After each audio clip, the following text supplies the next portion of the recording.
Hey there, lifestyle property people. So the first question that most people ask me when they call me or they get in touch with us is how much money do we actually need to invest in property? And this is a little bit of a question like how long is a piece of string, because obviously it depends on which properties you're buying, it depends on what your strategy is, it depends on where you're buying and how much the property is going to cost. But it does, the first thing we need to say is it depends on whether you're buying in cash or whether you're buying with a mortgage. The properties that we purchase in Leeds and the north of England, typically you purchase with a mortgage, and it's a 75% mortgage. What that means is if you've got a £100,000 property, the bank should lend you 75% of that, which is 75,000. So the first thing that you'll have to take into account is your £25,000 deposit. That's on the £100,000 property. Now, the properties that we purchase are usually between 100 and 150, sometimes 160,000 pounds. So that 75% will increase from 25,000 all the way up to 30, 40,000, depending on the purchase price. On top of that, you then have to put and add on the solicitor's fees, which are typically about £1,500, the survey fees, which is usually about £450, £500, and then on top of that you've got to add in any mortgage broker's fees, about £500 for that, the stamp duty, which is going to be 3% of the purchase price if you already own a home. So 3% of, say, 100,000 would be £3,000. If it's 150,000, it would be £4,500. And then you've got to add in one of the biggest costs, which is the refurbishment costs. Now, how much is the refurb going to cost?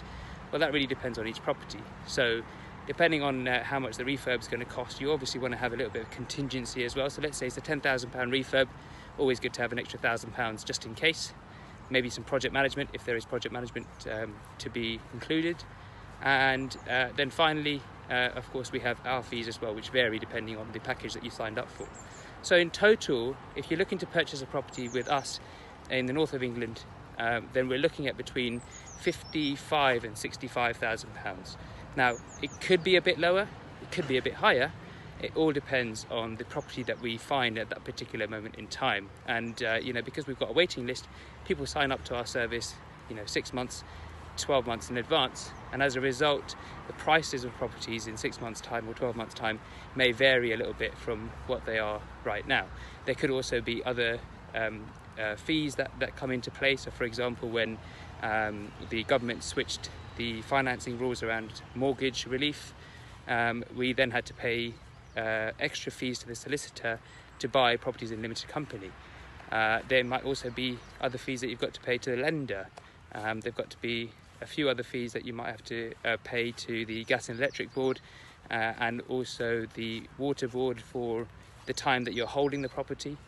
So there are a couple of these costs. Altogether, like I said, if you're looking to purchase property with us, between £55,000 and £65,000, but I would keep probably £1,000, £2,000 buffer on either side of that, just in case we're looking at purchasing slightly more expensive properties.